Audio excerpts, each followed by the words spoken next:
question really is, can you, from a top-down initially a top-down marketing perspective or business structure, incorporate and get perks from a bottom up? Is there anything you can pull from that?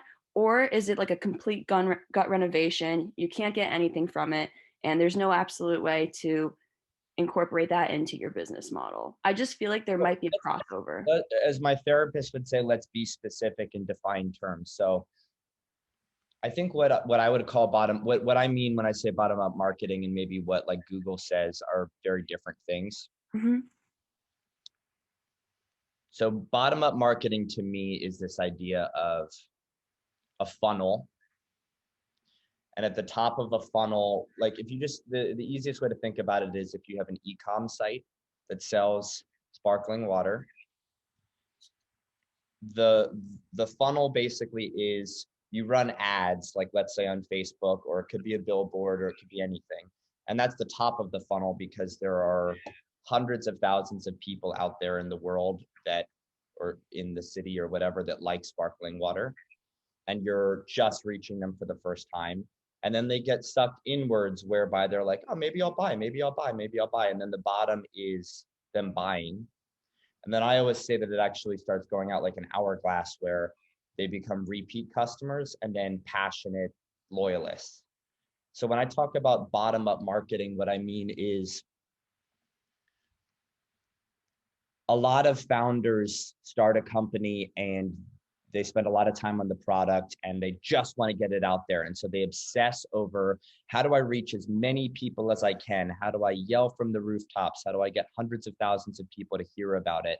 Instead of focusing on who really, really loves this product, who really needs it, like the people at the bottom, and then working your way up. How do I make sure that when people are considering buying, they get emails from me and Facebook retargeting? And then last but not least, worry about the Facebook ads or the billboard or hiring someone to hand out flyers or whatever. But everyone's obsessed up here with just getting the word out. If only, right? Like they dream of that one big, what if I'm on Shark Tank, or what if I had $100,000 and I could just run Facebook ads all day? Then all my problems would go away. But it actually starts with the bottom and really understanding tightly what your brand is and who you should be targeting with that messaging so that you're not wasting your breath up here. Mm. And the last thing I'll say on that is like, it's a nice metaphor for life, I think, which is like, we all learn this as humans too, which is a good reminder that brands are very human, that understanding who you are and finding people that accept that, appreciate that, see that is the best use of your time, whether we're talking about business partners, whether we're talking about romantic partners, whether we're talking about friends. If you try to be everything to everyone and you spend your time at the top of the funnel, just sort of, look at me, like I can be everything, I can make you happy and so on, you kind of lose yourself, right? And you just waste energy, just like a brand wastes money at the top of its funnel talking to everyone. So it's like saying you have to love yourself before you love others. A brand needs to understand what it is and who fucks with it before they go out and try to scale that messaging. And that way they don't waste their breath, which in brand speak is money. Totally. That's so interesting. I think it also shows like, I mean, I don't know if you would consider top down then the opposite of that, like if in from that perspective, but I do see how like your interpretation of it is almost a more digestible one when you like hear all these people in business talk, oh, like this is this method, this is that. Like I see an overlap simply because like marketing approaches can differ and it can also apply the same way. Like let's say you did start from the top and you're like, all right, like I've got this product, I'm just gonna yell it from the rooftops. And then you're like, wait. I'm realizing now the like hipster girl in Williamsburg likes my product way more than the Soho heads. And I have billboards in Soho. Like, how am I actually gonna like, and like you said, that's probably $50,000 later. So like kind of refining from the jump and yeah, getting confident in that voice. Like I think Ouroboros is a great example, like the first person that sees a sloth riding a cucumber, like may or may not be turned off by that if they're looking for a sophisticated beverage that screams like I'm in a business meeting and I want to plop this on the table. if you're in a business meeting as a creative director, this is your shit, right? But if you're like, maybe you're somebody else who's like, I'm just like plain old Joe and nobody look at me like I want to be like the 600th guy in a suit, like maybe that doesn't suit you as well in that environment. But I think in general, yeah, it really makes a difference to have the confidence to approach something with the, I know there's people like me, and finding those people and not, yeah, like you said, not pleasing everyone. Like, what does it really do for a brand to benefit everyone in a small way rather than cater to this group of people, this 25 percentile in a big way and be That's their go-to? That's the key. It's like, and it's like the key to life, which is why I like, I talk about this shit and I feel like, my friends are tired of they're just like, shut up. But yeah, it's sort of, it's like the key to business. And you see businesses, like I see businesses make this mistake all the time. You're more on the creator side of things, but it's the same thing with whether you're building a brand, your brand, or whether you're building a brand. It's the same thing. Or just as like a human being, like if you try to please everyone, you lose. If you know who you are and you seek out people that fuck with that, you win. Like that's, it's the key to being a human. It's the key to being a human brand. It's the key to being a brand, right? And like, Yeah, so like I talked to the founder of this company, right? And a lot of seltzers have citric acid as like I guess a preservative or some sort of, whatever flavoring thing. Um, and that can be a little rough on people's stomachs. So if you have a sensitive stomach, which I don't, I didn't know this, a lot of seltzers, like you can't like drink like 3 cans without sort of maybe having an upset stomach. So we talked about, okay, maybe we run ads to people with like sensitive stomachs or irritable bowel syndrome or celiac or whatever, and say like, hey, this is a seltzer, you could pound 8 of these and you're not going to have issues, right. right? It's the same thing when I work with we talk about Rise, right? It's like Rise has 2x the caffeine of normal coffee. So it could be a caffeine story. They have really organic ingredients. So it could be like an ingredient story. It could be about like, you know, whatever, any number of things. And you just have to find what product attribute resonates with what person and tell that story. And the more efficient you can be, the less money you waste. Totally. But as you point out, there is, and it's kind of cool actually. Like I wrote an article about starting a company in 8 hours. And there's a way to your question to start a company top down, which is to say, talk to everyone and see what happens. Throw spaghetti at the wall and see what sticks. So if you take a product, like take the sweater you're wearing right now, we could market it like in 18 different ways. It could be like a color story. It could be a coziness thing. It could be you know, whatever, like loose fitting clothing thing. We could market it in a lot of different ways. We could market it to people that in Soho and Williamsburg and whatever, and just throw it all over the place. And then we just see what sticks, and then that becomes our brand story. It's like, oh yeah, Pojo and I always wanted to start loose fitting clothing because we're really not into fat shaming and like everyone should be able to wear comfortable, like loose clothes. And that becomes our brand. Mm-hmm. Or if it's like people that love the color orange fuck with it, then it's like, yeah, Pojo and I have always just like, we always are on like this orange frequency with each other. Like, so we just make exclusively orange clothing. And literally a brand can be born out of who fucks with you. So you can reverse engineer a brand that way, you know? Totally. And that also kind of shows that the bottom up, top down, all that has nothing really to do with like product development. It's not to say like if you're top down, your product is more well developed than someone bottom up. Like, no, it's actually the opposite. It's just to like actually refine it and make sure it's exactly what caters to that said audience or you as an audience. So I think that's interesting because I think that was a misconception, especially online, is that top down is this extremely structured thing. And then like, oh shit, I just realized like maybe I don't have the demographic I need. I need to like I need to make a mock-up of like what this actually should look like and keep changing my product. Like it could just be that your product's really refined and then you there is a chase, like kind of like the dating thing, like if you're chasing your clients the whole time, it's a very different approach. We see this with like Super Bowl ads, right? Like I could differentiate like a very organic Super Bowl ad that comes from a team that like understands the brand message, knows their demographic, and it was a clear no-brainer that their people would be watching during the Super Bowl, and the difference between someone trying to force their way in, and it's like, I don't know, maybe they'll buy a Tide Pod now, and it's like, I don't think that, like, trying to, like, insert yourself somewhere in this way that's, like, so provocative and, like, "Here, now I have eyeballs just for doing that," is always the most productive form. Yeah, I mean, a Super Bowl ad is the ultimate example of the top of funnel, Mhm. the ultimate, which is to say, like, whatever, I don't know the numbers, but like 100 million people watch the Super Bowl, something like that. So literally a Super Bowl ad is just like, let me take a third of America and tell them about my product.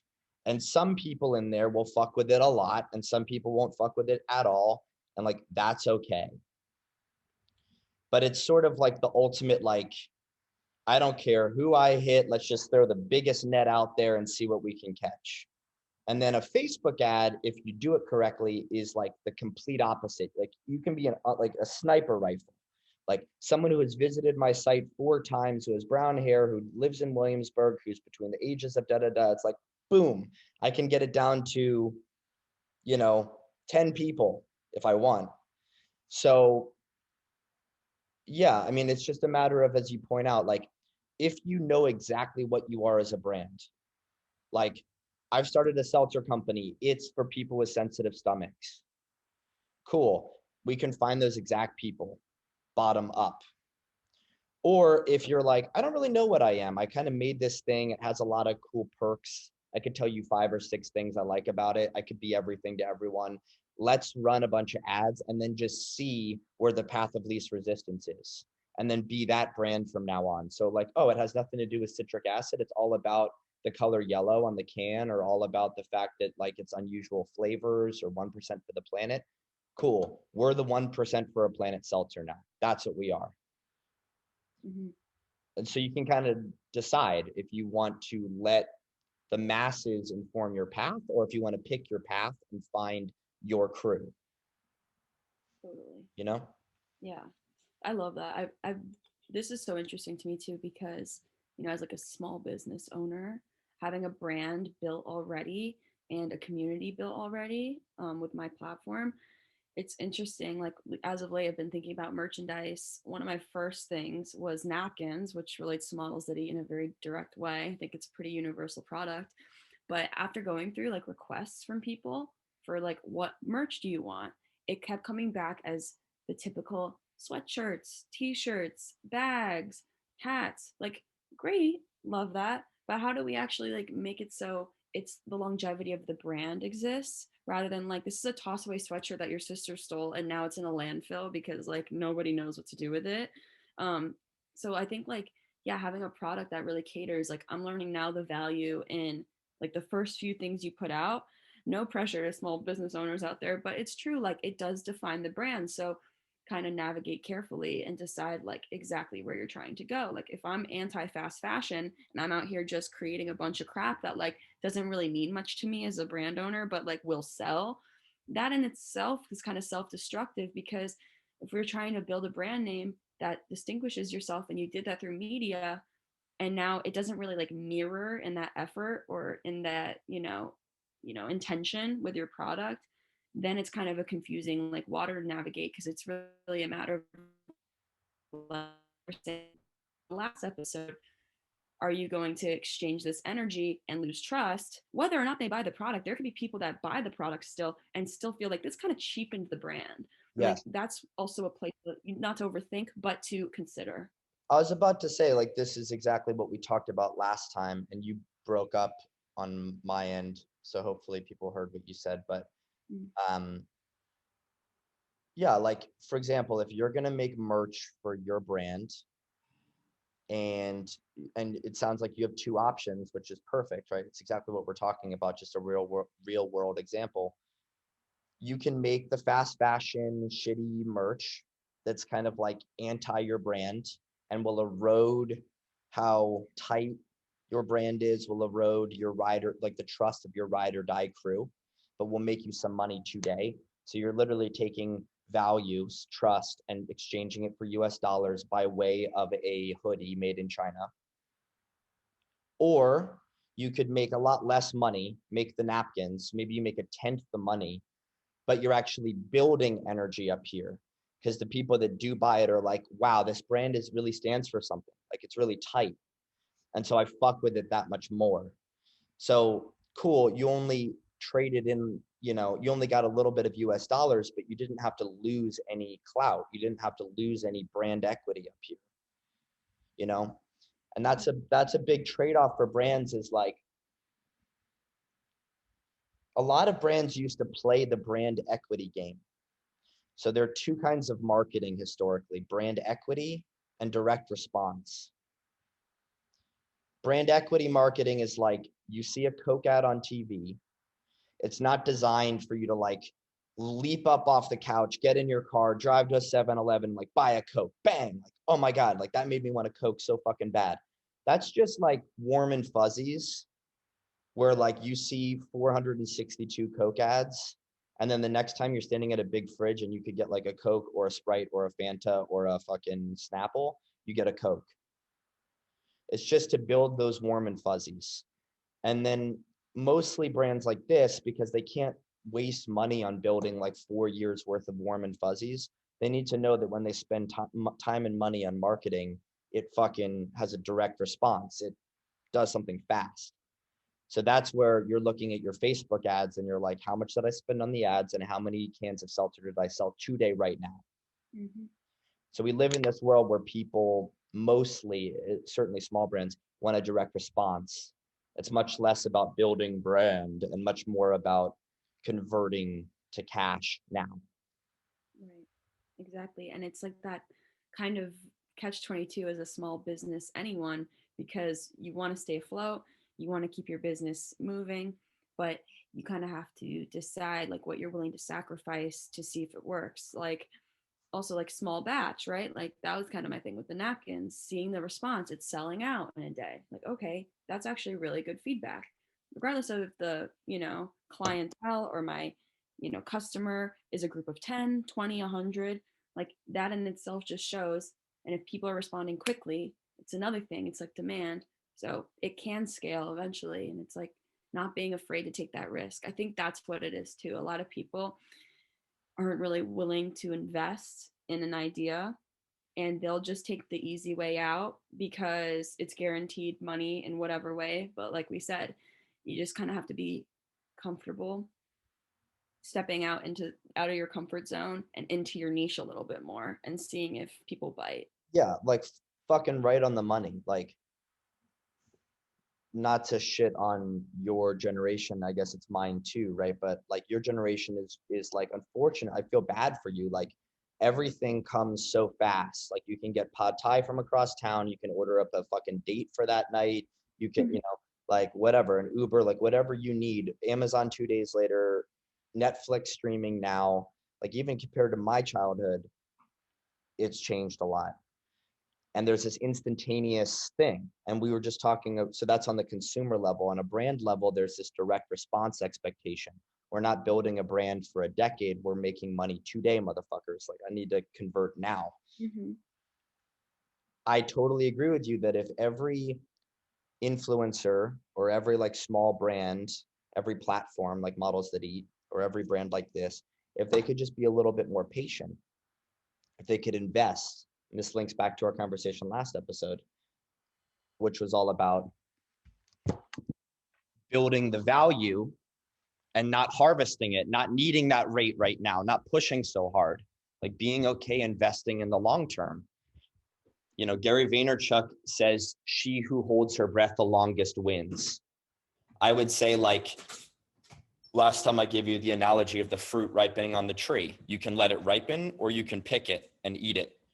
But like it won't, once you pick it off the tree, it doesn't get bigger. So leaving shit on the tree longer, like wait, like you're going to have 100 apples either way. How big do you want them to be? How ripe do you want them to be? you know, I think any brand has to realize that when you're investing in a product or a business model, it is a matter of knowing if you want to approach it from this is my product and these are my people, I'm going to go find them now, or these are my people, what is my product? And that's kind of the difference between top down and bottom up. But regardless, your approach is important because it will skew the way your business model is perceived and also how you develop it and how much money goes into it. Right. So we talked about like two pretty different approaches that are both kind of interesting. One is like, you know exactly what you are. You're like, we gave the example of like, you're a seltzer water with no citric acid, which means people with sensitive stomachs can drink you. Like that's a niche ass product. And now you go out and you find the people in the world that are exactly that. And you don't waste a single marketing dollar because you know exactly who you are and you know exactly who you're talking to. And there's some poetry there because that's like a human truism, like love yourself first before you love others. Like know who you are and what you're looking for, go find them. Don't like waste your time trying to please everyone. And it's the same as a brand. Or brands can actually reverse engineer by saying everything to everyone. We're a seltzer, we have different flavors, we're 1% for the planet, we're organic, we're da-da-da, like all over the place, and speak to all different people and see then who makes it into your funnel and who fucks with you, who comes back 2, 3, 4 times. And then, okay, now I know who we're talking to and what kind of brand we're going to be. So you can either, oh, thought you froze. You can either know who you are and find those people, or you can talk to a shit ton of people to find out who you are. Mm-hmm. And I think that's how I think about the difference. Yeah, exactly. And knowing once you have your niche, you don't need to sell out in that niche. Like you should stay refined, stay true to the people that love your brand, want to be a part of it, want to invest in it, and be the bottom of the funnel of the hourglass, right? Like the repeat buyers of your product.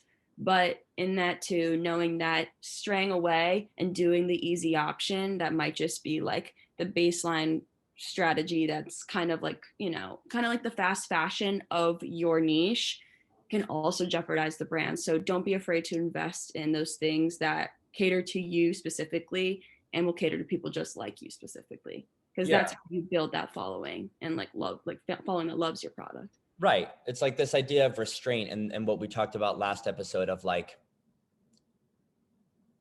if you have a certain amount of trust and a certain amount of goodwill with your core customer base, you can draw down on that. And you gave the example of like people in your followers are asking for like sweatshirts and t-shirts, and you could just like make money off of that today, but it kind of destroys your brand a little bit because that's not what your brand stands for. Fast fashion is like, no. So you're making napkins, which is much more tied in with your brand. Fewer people will buy them, but you're not burning goodwill. You're not like torching your brand for cash. You're making a little bit of money, but actually building this sun brighter and brighter and brighter of how your customers think of you. Um, and so I think like brands having more patience, right? It's hard because if you're venture backed, there's this pressure to go super fast. If you live in 2021, there's pressure for instantaneous results because we're all conditioned to get Amazon packages 2 days later, or an Uber 2 minutes later, or pad thai, or a date. We want shit now. But if you can slow down and only sell to those people that you know really fuck with you in a way that is authentic to that relationship, you build your brand equity slowly. And you'll find more and more and more people like that and make more and more money. But if you rush it and you try to please everyone, you dilute your brand, lose who you are, and ultimately make less and less and less money. Exactly. There's more opportunity for burnout when you spread yourself thin, whether that be burnout through the eyes of the customer or yourself. You got to make sure you're feeding the brand in a way that also feeds you, and that's how you're going to find your people. And like you said, it's kind of a long game with making sure that that's a sustainable demographic that will continue to grow. Yeah, I can't remember who was saying this recently, but like, it's some famous business CEO who said like, I always tell the truth in meetings because then you don't have to remember anything. You just tell the truth. You don't have to remember what lies you told. Mm-hmm. And it's sort of the same thing. Like if you're just authentically yourself, right? And you just really, really stick to your brand, it's not exhausting. It's not like you have to like keep up all of these lies and be all these things to all these different people. right? Like you embody this so well to me because I can always tell when you're connected to something and when you're not. And I know that when you're not, you really feel it. It really pulls you down and like you can't sustain it. And Mhm. then when you really fuck with something, you shine so brightly, like brighter than almost anyone I know. And I think it's true, whether you're a brand or a person, if you're true to yourself, fewer people like you, definitionally. But it's easier to carry on because you're being true to yourself. Exactly. And it makes being a business owner or a creator or anything that much easier when it's an energetic process, like we said.